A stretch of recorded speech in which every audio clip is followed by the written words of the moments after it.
नमस्कार, आप देख रहे हैं टीवी100 और मैं हूं आपके साथ आर्या चतुर्वेदी। आपको जी हां, G20 के कितने फायदे हुए हैं और आगे कितने फायदे होने वाले हैं, इस पे लेकर आज हम चर्चा करेंगे। उससे पहले हम आपको बता दें कि G20 सम्मेलन के जरिए दुनिया में भारत की विरासत और सांस्कृतिक छटा देखी गई है। पहली बार इतने भव्य पैमाने पर G20 शिखर सम्मेलन का आयोजन किया गया और 2 दिन के इस सम्मेलन के जरिए भारत ये साबित करने में कामयाब रहा कि ये आज का भारत है, जो पहले से कहीं ज्यादा मजबूत है और कहीं से ज्यादा ताकतवर हुआ है। और आज का भारत दुनिया की ग्लोबल शक्तियों के साथ कदम से कदम मिलाकर चलने वाला भारत है। G20 शिखर सम्मेलन से दुनिया भर में भारत की तारीफ हो रही है, तो वहीं दूसरी तरफ देश में G20 शिखर सम्मेलन के बाद अब इस पर सियासत भी शुरू हो गई है।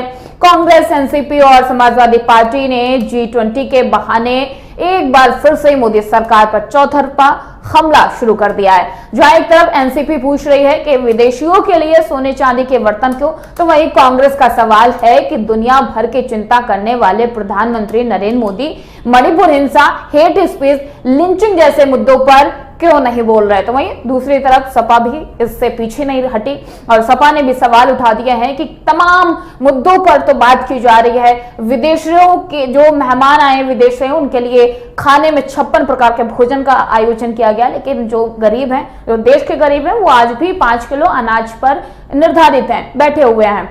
और इसके साथ ही उन्होंने G20 की तुलना घोषी सी कर दी है। तो तमाम सारे मुद्दों को लेकर इस पर सियासत भी एक तरफ शुरू हो गई है। एक तरफ जहां G20 को लेकर भारत की देश भर में, विदेश भर में डंका बजा हुआ है, तो वहीं अब देश में सियासत शुरू हो गई है। टीम्स के हार्डवर्क से और आप सभी के सहयोग से नई Delhi G20 leader summit declaration पर सहमति बनी है।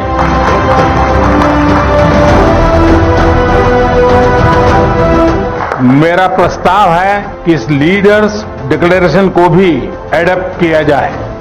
मैं इस डिक्लेरेशन को एडॉप्ट करने की घोषणा करता हूं। It's a lot of responsibility for Brazil to host the G20 summit meeting next year. Everybody knows that we'll chair the G20, and we will put the inequality issue as the core issue for the next 20 process for our discussion. It's necessary for once and for all that we should take into account and that develop a certain indignity on the rulers, the leaders about the inequalities of gender, race, education, inequality of education and food. The world is there's a lot of inequality in the world. We have few with a lot and many with very few resources. And so we have to build an understanding that the world needs more balance in terms of the wealth distribution that is being produced, so that we do not have to sleep every day to knowing that there's 730 million people. Well, thank you, all my colleagues. This is, someone once said in a similar domestic action that was positive, this is a big deal. This is a real big deal. And I want to thank you, Mr. Prime Minister. One Earth, one family, one future. That's the focus of this G20 summit. And in many ways, it's also the focus of this partnership that we're talking about today. Building sustainable, resilient infrastructure, making quality infrastructure investments, and creating a better future. A future that presents greater opportunity. बिल्कुल। G20 के sidelines में बहुत सारे bilateral meetings हुए। उन bilateral meetings में बहुत ही महत्वपूर्ण एग्रीमेंट्स हुए, जैसे टेलीकॉम का लीजिए। टेलीकॉम में भारत में डिजाइन हुए और भारत में मैन्युफैक्चर हुए इक्विपमेंट को अमेरिका के रिप एंड रिप्लेस प्रोग्राम है, उस रिप एंड रिप्लेस प्रोग्राम में मान्यता मिली, स्वीकार्यता मिली, एक्सेप्टेंस हुई। तो इससे क्या होगा, इससे भारत आज जैसे करीब 6000 करोड़ के आसपास का एक्सपोर्ट कर रहा है, कई गुने ये बढ़ेगा। यहाँ G20 चल रही है और कांग्रेस के नेता ब्रसेल्स में जाके भारत की आलोचना कर रहे हैं। मतलब मुझे तो आश्चर्य होता है कभी कभी कांग्रेस पार्टी पर भी। और ये I.N.D.I.A, और इसलिए मैं कहता हूं अपने भाषण में, ये लोग 28 दल इकट्ठा हुए हैं एक लहर देखते हुए। लहर भारतीय जनता पार्टी की केवल नहीं, एनडीए सरकार की केवल नहीं, लहर 140 करोड़ देश की जनता की। G20 का सफल आयोजन हुआ और आज पूरे भारत की, पूरे इंडिया में या यूं कहे कि विदेशों में जिस हिसाब से डंका बज रहा है, लोग तरह तरह की तारीफें कर रहे हैं। विदेशी जो लोग हैं, मेहमान हैं, उनके तरफ से भी तारीफें की गई। लेकिन जब भारत की बात आती है, विपक्ष की बात आती है, तो लगातार कई सवाल G20 को लेकर खड़े किए जा रहे हैं और G20 के बहाने कहीं ना कहीं प्रधानमंत्री नरेंद्र मोदी को घेरने की बात भी की जा रही है। लेकिन आज इस चर्चा में तमाम सारे सवाल पूछे जाएंगे कि G20 कितना सफल रहा, इसके फ्यूचर में कितने फायदे होंगे और जो सियासत हो रही है वो आखिरकार क्यों हो रही है। तमाम सारे सवालों के साथ इस चर्चा की शुरुआत करेंगे। हमारे साथ कई मेहमान जुड़ चुके हैं, उनका भी रूबरू करवा देते हैं हम आपसे। शुभेंदु शेखर अवस्थी बीजेपी प्रवक्ता जुड़ चुके हैं, डॉक्टर शिल्पा दीक्षित कांग्रेस प्रवक्ता जुड़ चुके हैं, स्वामीनाथ जायसवाल मजदूर कांग्रेस के राष्ट्रीय अध्यक्ष हैं, वो हमारे साथ जुड़ चुके हैं। आप तीनों का टीवी 100 पर सर बहुत बहुत स्वागत है। शुभेंदु जी, डिबेट की शुरुआत आपसे ही कर लेते हैं। तमाम सारी चीजों को लेकर G20 आखिरकार समापन हो गया है और सफल आयोजन रहा, लेकिन जो मेन चीजें रही वो ये रही कि ज्वाइंट डिक्लेरेशन और इकोनॉमिक कॉरिडोर, इनकी घोषणा काफी अहम भारत के लिए रही। शुभेंदु जी, देखिए, यहाँ पे कांग्रेस जब कोई पॉलिटिकल पार्टी की बात नहीं है, हमने ये जो G20 करके भारत का नाम बढ़ाया है और इसमें सभी को गर्व है, चाहे वो भारतीय जनता पार्टी का कार्यकर्ता हो, चाहे वो कांग्रेस का कार्यकर्ता हो या और भी किसी पॉलिटिकल पार्टी का कार्यकर्ता हो।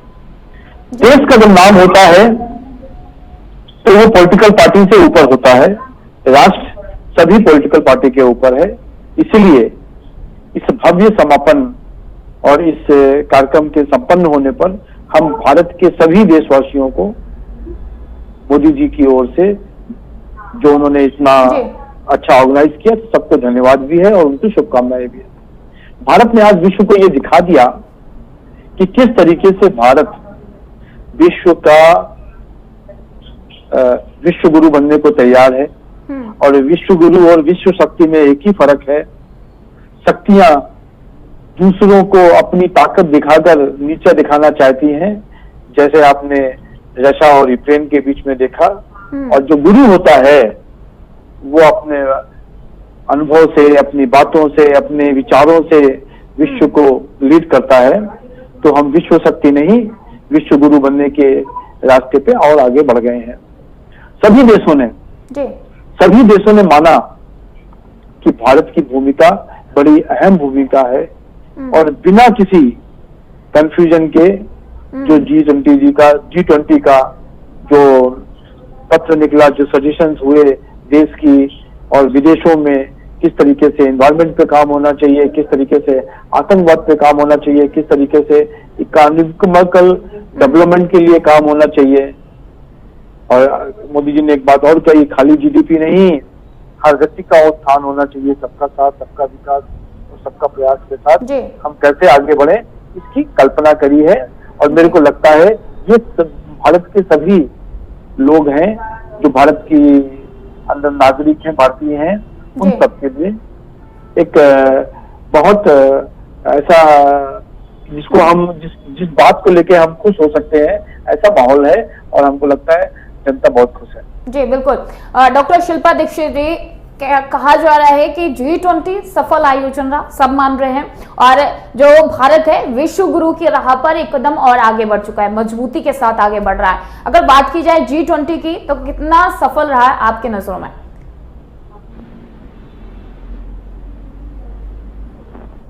जी, बन गया था क्योंकि इसमें साउथ अफ्रीका को भी शामिल कर दिया गया था।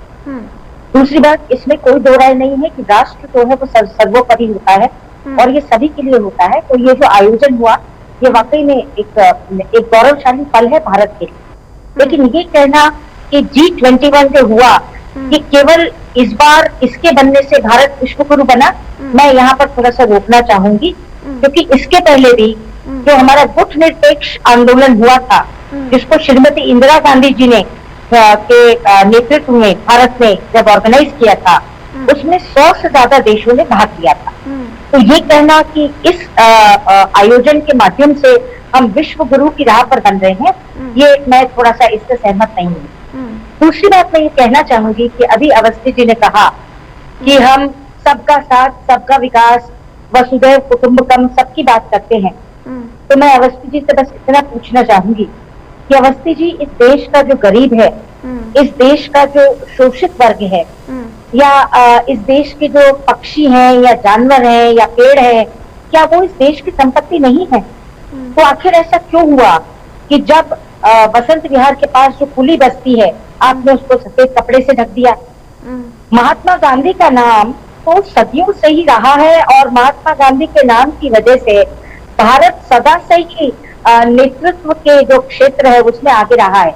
लेकिन मैं बस ये पूछना चाहूंगी कि अगर हम भारत माता की जय कहते हैं तो भारत माता किसी भूखंड का नाम नहीं है, भारत माता किसी जमीन की टुकड़े का नाम नहीं है। भारत माता है इस भारत के लोग, भारत माता है यहाँ के पेड़, यहाँ का जल, यहाँ का जंगल, यहाँ की जमीन, यहाँ के जानवर, यहाँ के पशु पक्षी। आखिर ऐसा क्यों हुआ कि आपने उस खुली बस्ती को सफेद कपड़े से ढक दिया? आखिर ऐसा क्यों हुआ कि आपने जानवरों को इतनी दरिंदगी के साथ उनको उठाया कि आपने ये भी नहीं सोचा कि वो भी इस जमीन के बाशिंदे हैं? आपने उनको खाने पीने तक नहीं किया। इतना मतलब क्रूरता।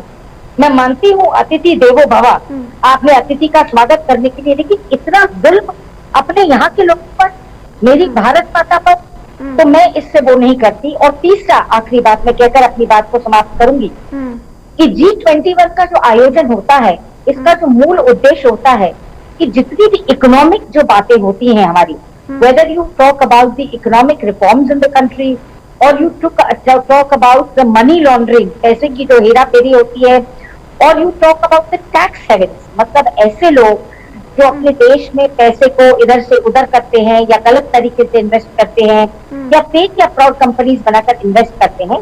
तो बेसिकली इकोनॉमिक मुद्दों को लेकर जो है G20 का आयोजन किया जाता है। 2014 में माननीय प्रधानमंत्री जी ब्रसेल्स गए थे और वहां उन्होंने G20 के अपने भाषण में कहा था कि मैं जब प्रधानमंत्री बना हूं तो मैं इस देश में जितनी भी काला धन से रिलेटेड गतिविधि हो रही है, जितना भी टैक्स इवेजन हो रहा है, जितनी मनी लॉन्ड्रिंग हो रही है, जितना भी लोगों या उद्योगपतियों द्वारा पैसा इधर उधर लगाया जा रहा है, मैं उसको रोकूंगा। तो मैं यहाँ ये पूछना चाहूंगी कि उस संबंध में अभी तक, आज 2023 में जब हमने इसकी मेजबानी की, तो इस संबंध में अभी तक क्या हुआ और प्रधानमंत्री जी का कोई स्टेटमेंट क्यों नहीं आया? और बस एक आखिरी बात और कि जो बाइडेन जी को अमेरिका के प्रशासन द्वारा बार बार बोलने पर भी जो बाइडेन साहब को भारतीय मीडिया से मुखातिब क्यों नहीं होने दिया गया? चलिए, इस पे जवाब ले लेते हैं। हमारे पास सौम्यनाथ जी भी जुड़े हैं, लेकिन उनसे पहले शुभेंदु शेखर जी जवाब दीजिए। कई सारी चीजें, कई मुद्दे उठाए गए हैं और जो एक इत्तेफाक नहीं रखती हैं कि एक विश्व गुरु के कदम पे आगे बढ़ रहा भारत। क्यों? क्योंकि जो असलियत है उसको छुपाया गया है, झुग्गी झोपड़ियों को ढक दिया गया है। तो दिल्ली में आयोजन और दिल्ली की सच्चाई को छुपाना और तमाम सारी चीजें, शुभेंदु शेखर जी जवाब दीजिए। देखिए, कुछ लोगों को बहुत अच्छी चीज जो घटना होती है अच्छा नहीं लगता। हमारे साथ की प्रवक्ता भी है, 70 सालों में दिल्ली को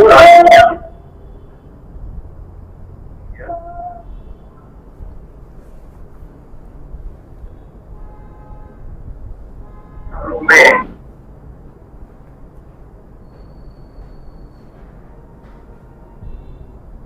जी, तो ये तो आपको समझ में आना चाहिए कि आपने देश को ऐसा डेवलप किया कि अभी भी वो गरीबी खत्म नहीं हो पाई। तो शर्म आपको अपने ऊपर आनी चाहिए और किसी के ऊपर नहीं। दूसरी चीज, जब कोई भी घर आता है, मेहमान आता है, आर्या जी आपके यहाँ भी आता होगा और दीक्षित मैडम के यहाँ भी आता होगा, तो कोई अलमारी जो बिल्कुल ठीक सी नहीं होती है तो उसके ऊपर पर्दा डाल दिया जाता है।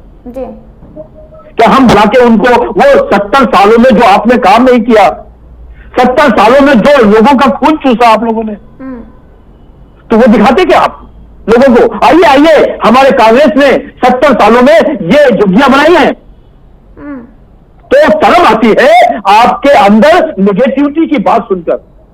बहुत अच्छा किया इंदिरा गांधी जी ने उस समय पे नॉन अलायंस मूवमेंट चला के, हम सबने भी अच्छा बात कही उसमें, और कोई कमी नहीं निकाली।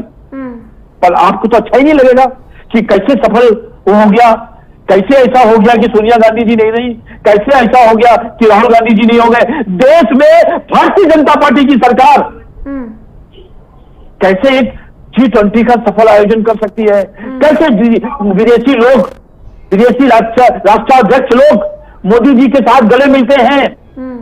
जब हमारे प्रधानमंत्री, पहले के प्रधानमंत्री जाते थे तो 4-4 दिन तक वो लोग मिलने नहीं आते थे। तो शर्म तो आपको आनी ही चाहिए। और बिल्कुल ठीक कहा आपने दीक्षित मैडम कि शर्म हमको भी आती है कि आज हमारे देश में गरीबी है जी। और आपने कोई काम नहीं किया, केवल काम किया यदि 2 सालों में 3 सालों में कोरोना पीरियड में भी, तो उनके घरों में अनाज पहुंचाने का भी काम हमें नहीं किया। शुभेंदु शेखर जी, यहाँ पे कांग्रेस की तरफ से एक सवाल उठाया जा रहा है। जयराम रमेश ने ट्वीट किया है कि मोदी साहब सब पर बात करते हैं, इंटरनेशनल मुद्दों पर बात करते हैं, लेकिन हमारे देश में कई ऐसे मुद्दे हैं जिन पर बात ही नहीं करना चाहते, चाहे फिर वो मणिपुर की चिंता हो, हिंसा हो, हेट स्पीच हो, लिंचिंग, कई मुद्दे हैं जिन पे बात नहीं की जाती और अपने स्टेट में वहां पे जाते भी नहीं है, घूमने भी नहीं जाते हैं। ये भी लगातार आरोप लगाए जा रहे हैं, सवाल उठाए जा रहे हैं कांग्रेस की तरफ से। अरे मैडम, मैं बता रहा हूँ, सबसे पहली बात तो ये है कि ये G20 की मीटिंग है, इसमें विदेशों के साथ मीटिंग में उनके सब्जेक्ट की बात करनी थी। यहाँ पे ये कोई मणिपुर का डिस्कशन नहीं होना था इस मीटिंग में, ना ही लिंचिंग का मीटिंग होना था। अब हम कोई किसी क्या मिलने जाते हैं और किसी बिजनेस की बात करते हैं तो हमारे पड़ोस में कौन रहता है? ये जो नॉन सब्जेक्टिव मीटिंग, सब्जेक्ट ही नहीं था इसका डिस्कशन का, तो जयरमेश जी की मानसिक विकलांगता की स्थिति दिखाई देती है। दूसरी, जब मणिपुर के ऊपर बात कर रहे थे प्रधानमंत्री जी, तब आप क्यों पार्लियामेंट छोड़ के भाग गए थे? आप सब लोग सुनते बैठ के, क्योंकि आपने कहा ना कि गए नहीं। जब 93 में ये स्थिति हुई थी तो प्रधानमंत्री तो छोड़िए, होम मिनिस्टर भी नहीं गए थे, कांग्रेस की सरकार थी जी। और संसद के अंदर तो आपने बम गिरा दिए थे उनके ऊपर जी। तो इसलिए हमको प्रश्न पूछने से पहले अपनी गिरेबान झांकिए। बिल्कुल, शुभेंदु जी इस पे जवाब लेंगे शीला दीक्षित से, लेकिन उससे पहले हमारे पास स्वामीनाथ जायसवाल जी लगातार हमारे साथ बने हुए हैं। स्वामीनाथ जायसवाल जी, मजदूर कांग्रेस के आप अध्यक्ष हैं, लेकिन G20 जिस हिसाब से सफल रहा, कई मुद्दों पर एक तरह से मुहर लगी है और एक लिस्ट तैयार की गई जिसपे जो भी फॉरेन के नेता आए थे, जो भी वहां से लोग आए थे, उन्होंने अपनी सहमति जताई है। कितना सफल रहा और G20 का फ्यूचर में, भविष्य में भारत को कितना फायदा होगा आपके नजरिए से? स्वामीनाथ जायसवाल जी। आर्या जी, जिस तरह से शुभेंदु भाई अपना जिस तरह से प्रोपगंडा का प्रचार कर रहे हैं, देश में 70 साल में आज जो बोल रहे हैं आप, 70 साल का देन है। आज बहुत बड़ा कार्यक्रम हुआ G20, इसके लिए इनको बधाई देता हूँ, प्रधानमंत्री जी को बधाई देता हूँ, देश का गौरव बढ़ा। लेकिन एक क्यों भूल जाते हैं कि मंदिर में घंटा खाली लगवाते रहता कांग्रेस, तो आज इसरो और नासा, IIM, IIT, ये 70 साल का ही देन है।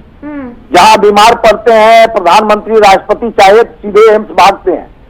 और जो इसरो के हमारे चांद पर पहुंच गए, तो अगर सोच रहा था खाली कॉरिडोर बनाओ, इसरो मत बनाओ, वैज्ञानिक रह के क्या करेंगे, नासा मत बनाओ, तो ये सोच, ये लोग का मानसिकता देखिए, जिस तरह से घृणित बात करते हैं। आज 10 साल से आप शासन में है, नमस्ते ट्रंप में पूरे दुनिया को जिस तरह से कोरोना काल में 47 लाख लोग मर गए और दुनिया को दिखावा करने में जिस तरह से गुजरात में अहमदाबाद को ढका गया, आज दिल्ली को जिस तरह से गरीबों का बस्ती को उजाड़ा गया, कई घर बेघर हो गए जिनका गिराया गया, और उसके बाद तिरपाल से हरा सफेद तिरपाल लगाया गया। ये जरूरत 10 साल में आप चमत्कार क्यों नहीं दिखाए? जो आज सोने के थाली में जमुना परोसो, सोना चांदी के बर्तन में आज गरीब को 81 करोड़, जब भारत में गरीबी है जिसको 500 का राशन आप देते हैं और हमारे मजदूर मजबूर हैं, तो ये मजबूर क्यों है? 44 से 4 कोड कानून बदल दिया गया। बड़े पूंजीपतियों को फायदा पहुंचाने के लिए 8 घंटा का जो पैसा था उसको 12 घंटा काम करा के उतनी पैसा दिया जाएगा। एक सरकार के दोहरे नीति, दोगले नीति पर चल रही है जिस तरह से भारतीय जनता पार्टी सरकार। मणिपुर पर क्यों नहीं चर्चा होना चाहिए? कह रहे थे पार्लियामेंट में 2 घंटा 13 मिनट रिकॉर्ड तोड़ बात किए प्रधानमंत्री जी, जिसमें 1 घंटा 40 मिनट खाली विपक्ष और इंडिया घमंडी और भारत और इंडिया पे बात करते रहे। मणिपुर को लेकर जब सदन में चर्चा हो रही थी तो आप लोग वॉकआउट थे ही कहां पर? वहां पर चर्चा करने के लिए विपक्ष जरूरी है। मेरा बात लेट मी फिनिश, मेरा बात पूरा सुन लीजिए। बिल्कुल बिल्कुल बोलिए। देखिए 1 घंटा 40 मिनट से विपक्ष बोल रहा था मणिपुर मणिपुर मणिपुर। आप यहाँ वहाँ की बात ना कर, बता तेरी कारवां कहाँ लूटी। जब मणिपुर पर चर्चा होनी थी तो प्रधानमंत्री जी कांग्रेस का स्थापना कब हुआ, कैसे हुआ, क्या हुआ, ये सब पे चर्चा किए। लोग कहे कि हम मेन मुद्दा जिस पर हमको अविश्वास प्रस्ताव लाया गया उस मुद्दे पर प्रधानमंत्री जी नहीं है। 2 मिनट के लिए झलक दिखला जाए, एक बार आजा खाली बोले। सूरज निकलेगा रोशनी होगा, और सूरज निकलेगा रोशनी होगा ये सब जानता है। माननीय प्रधानमंत्री जी मणिपुर जल रहा था, अमेरिका दौरा कर रहे थे, वहां से आते हैं भोपाल, मेरा बूथ मजबूत करते हैं, कहते हैं कि मैं भ्रष्टाचारियों का अंत करूंगा, सबको अंदर करूंगा। ये नहीं पता था कि भ्रष्टाचारियों को आने के बाद सीधे आप अपने पार्टी के अंदर कर देंगे, डिप्टी सीएम बना देंगे, जिसपे 70,000 करोड़ का आरोप लगा रहे थे। तो कथनी और करनी में अंतर है। आज पूरा देश विदेश का मीडिया सोच रहा था कि प्रधानमंत्री जी अपना कम से कम वक्तव्य रखेंगे, मीडिया के सामने कॉन्फ्रेंस करेंगे। पूरा विदेश का मीडिया, भारत का मीडिया, जिस तरह से मीडिया को निगलेक्ट किया गया, अपने गोदी मीडिया को भी निगलेक्ट किया गया, और प्रधानमंत्री जी ने प्रेस कॉन्फ्रेंस किए, न देश का क्या क्या हुआ, किस तरह से हुआ, इतने घंटों में क्या चर्चा हुआ, देश के नीति और सिद्धांतों पर क्या हुआ, क्या फायदा हुआ। हम सोने चांदी के बर्तन में राजा महाराजाओं की तरह उनको पेश किए कि जो हमारा सामंतवादी प्रथा, जो राजा महाराजा सोना में खाते थे, चांदी में खाते थे, 81 करोड़ लोग गरीबी रेखा के नीचे हैं, जो 500 राशन के आधारित है आप ही का कथनानुसार। और आप जिस तरह से 70 साल में बदलाव के लिए ही तो आपको सरकार में लाया गया था। अगर 70 साल का अलापना रहता तो आप सरकार में क्यों रहे? मजदूरों का हक मार रहे हैं। चलिए स्वामीनाथ जी जवाब ले लेते हैं, जवाब ले लेते हैं इस पे। शुभेंदु शेखर जी, आपने सुना होगा कई सारे आरोप आप पर लगाए जा रहे हैं, चाहे अभी ऑन डिबेट हो या फिर वैसे ट्विटर पे हो। लगातार आप पर आरोप लगाए जा रहे हैं, मुद्दे भटकाने की कोशिश बीजेपी लगातार करती आई है। मणिपुर जलता रहा, उसके बाद भी आपकी तरफ से ध्यान नहीं दिया गया। सोने चांदी के बर्तनों में राजा महाराजाओं की तरह विदेशी मेहमानों को खिलाया गया। अखिलेश यादव ने भी एक ट्वीट किया है, उसमें भी कहा गया है कि सोने चांदी के बर्तनों में जो खिलाया जा रहा है 56 प्रकार के कई प्रकार के भोजन से उन्हें एक तरह से उनका स्वागत किया गया। लेकिन आज देश की जनता भुखमरी पर है और 5 किलो राशन पर निर्भर है। शुभेंदु शेखर जी, देखिए जो ये लोग बोलने वाले लोग हैं कि 70 सालों में हमने बहुत कुछ कर लिया और उसके बाद कुछ नहीं किया इन्होंने 8 सालों में, मैं इसका एक जवाब देना चाहता हूं। सबसे पहले जीडीपी 2014 से पहले 1.8 ट्रिलियन थी, अभी 3.7 ट्रिलियन है।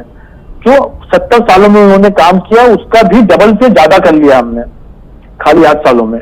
पर कैपिटल जीडीपी जो 78,000 थी वो बढ़ के 115,000 हो गई।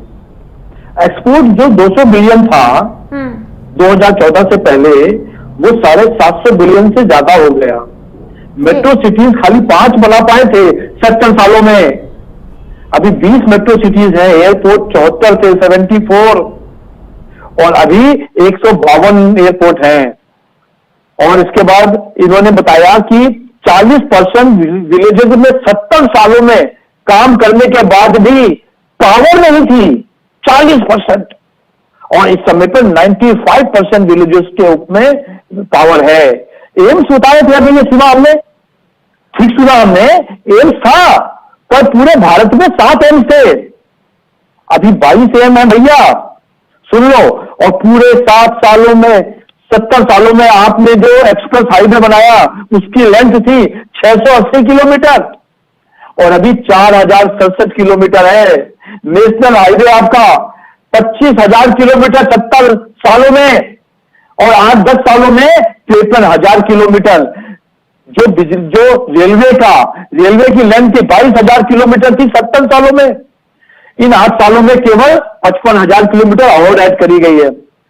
भैया मैं ये कहना चाहता हूं कि जो 70 सालों में आपने कछुए की तरह रेल के काम किया था, काम तो किया होगा, देश तो आगे बढ़ेगा, पर कछुए की तरह रेंज करके आपने काम किया है।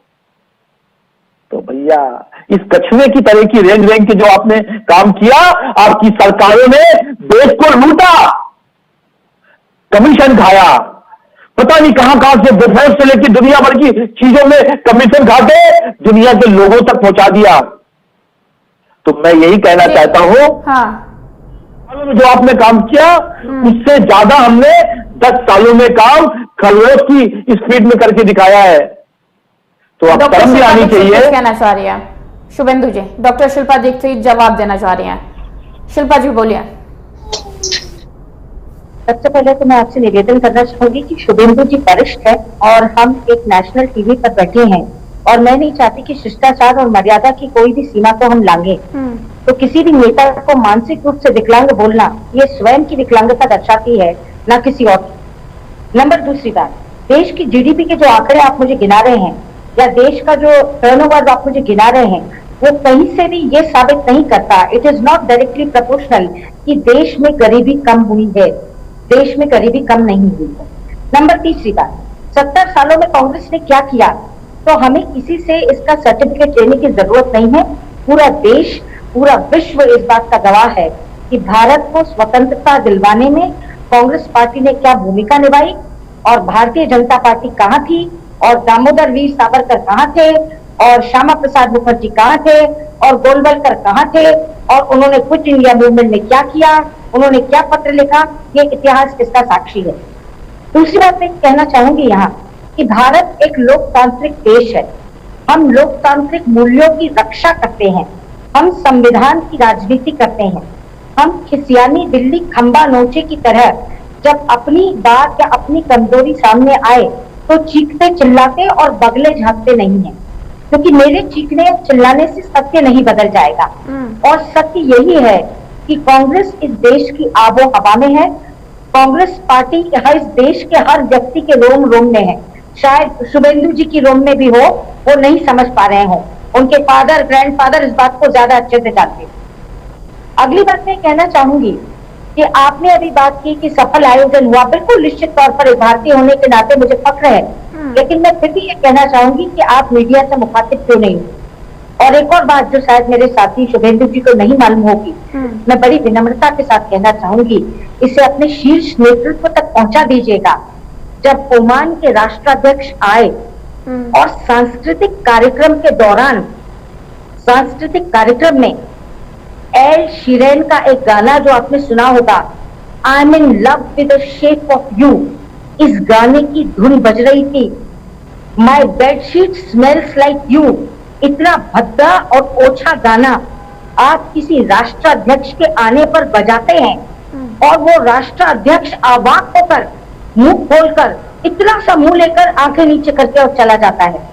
क्या उस वक्त आपकी संस्कृति और आपका विश्व गुरु कहाँ चला जाता है?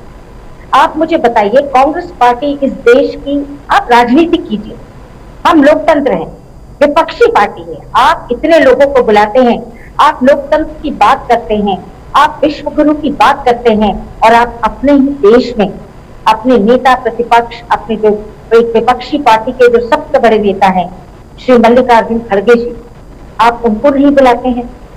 और डॉक्टर शिल्पा देखिए राष्ट्र से सभी प्रेम करते हैं। मेरा मतलब ये है कि सिर्फ इसलिए अपनी पीन बजाना और अपनी बात को चिल्ला चिल्ला कर बोलना और अपनी बात को कहना अरे भैया, तो मैं आपको बता दूं, Rome was not built in a day. Rome एक दिन में नहीं बना, भारत एक दिन में नहीं बना। 70 वर्षों का खून पसीना और त्याग लगा है करोड़ों भारतीयों का, जिन्होंने इस देश को आज इस लायक बनाया कि आप इसे कहते हैं कि साहब हम मदर ऑफ डेमोक्रेसी है। आज भी विश्व के सारे राष्ट्र के लोग आकर सबसे पहले महात्मा गांधी किया जाते हैं, उनको फूल चढ़ाते हैं, उनको पुष्प अर्पित करते हैं। क्यों? क्योंकि वो उनके आदर्श है और ये वही महात्मा गांधी हैं जिन्होंने देश को आजादी दिलवाई। तो मैं अभी आपने चाहूंगी कि आप नेशनल टीवी डिबेट पर बैठे हैं, कृपया अपनी भाषा को, अपनी वाणी को इतना संयम में रखें, चीखे चिल्लाए ना, क्योंकि चीखने चिल्लाने से सत्य नहीं बदलता। डॉक्टर शिल्पा दीक्षित जी, क्या यही वजह है कि एक तरफ खड़गे जी को इनवाइट नहीं किया गया, दूसरी तरफ ममता बनर्जी डिनर में पहुंची और जिसको लेकर अब अधीर रंजन चौधरी जी ने उन पे ही सवाल खड़े कर दिए हैं, तो ये गठबंधन में फूट नजर आ रही है। ऐसा भी कहा जा रहा है कि अपने पार्टी के लोग जो अपने एक दल बनकर बाहर आ रहे हैं वो एक दूसरे पर निशाना साध रहे हैं। उनका कहना है कि क्या जरूरत थी डिनर में जाने के लिए। आपको मैम शायद याद नहीं है, मनमोहन सिंह जी को भी आने का न्योता मिला था, लेकिन उनका स्वास्थ्य ठीक न होने के कारण वो नहीं आए थे। तो आदरणीय लेकिन ममता बनर्जी जी का उसमें हमें कोई, अरे क्या बात कर दी आपने, ये कोई मोदी जी के बेटी का ब्याह थोड़ी हो रहा था, ये तो देश का आयोजन था। सवाल तो अधीर रंजन ने उठाया ना, सवाल तो अधीर रंजन जी ने उठाया है ममता बनर्जी पर कि जाने की क्या जरूरत है। मैडम ये मेरी पर्सनल राय हो सकती है, इसको मैं पार्टी की राय कतई नहीं मान सकता, ये मेरा पर्सनल भी हो सकता है। प्रधानमंत्री मनमोहन सिंह जी को भी न्योता मिला था, वो नहीं जा पाए स्वास्थ्य की वजह से, ममता जी चली गई, तो उसमें क्या बात हो गई। ये देश का आयोजन है, ये 140 करोड़ लोगों का आयोजन है, ये हमारी तपस्या है, ये हमारी मेहनत है, ये हमारे चुने हुए जनप्रतिनिधियों द्वारा किया गया कार्यक्रम है, ये मेरा घर है। तो यहाँ अगर कुछ होता है तो मुझे इसमें पकड़ होगा, लेकिन यहाँ कुछ गलत होता है तो मुझे दुख भी होगा। मैडम बिल्कुल इस पे जवाब लेंगे शुभेंदु शेखर जी से, लेकिन उससे पहले हम स्वामीनाथ जी का रुख कर लेते हैं। स्वामीनाथ जी, जिस हिसाब से G20 को लेकर सियासत हो रही है, लगता नहीं है कि इस पर सियासत नहीं होनी चाहिए, क्योंकि ये ग्लोबल मुद्दा था और कहीं ना कहीं जिस हिसाब से सफल रहा G20 उससे भारत आगे बढ़ रहा है मजबूती के साथ, तो सियासत होना इस मुद्दे पर जरूरी नहीं था। स्वामीनाथ जायसवाल जी।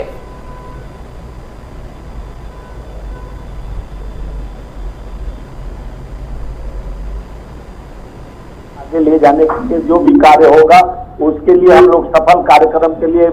और रही बात ममता जी ने, नीतीश कुमार जी और हमारे कांग्रेस का भी हिमाचल के मुख्यमंत्री आए थे, ये सबको न्योता दिया गया था और विपक्ष को, किसी भी बड़े पार्टी को, 138 साल पुरानी पार्टी कांग्रेस को, प्रदेश राष्ट्रीय अध्यक्ष को न्योता नहीं दिया गया। ये तो सबका साथ, सबका सहयोग, सबका विकास की बात करते हैं सफल आयोजन के लिए। तो पहले मैं बधाई दे दिया है, देश की बात है, देश का गौरव कोई बढ़ा है, चाहे पहले से बढ़ता आ रहा है, चाहे श्रीमती इंदिरा गांधी जी 1983 में 100 देशों से ऊपर 7वें गुटनिरपेक्ष शिखर सम्मेलन का आयोजन की थी।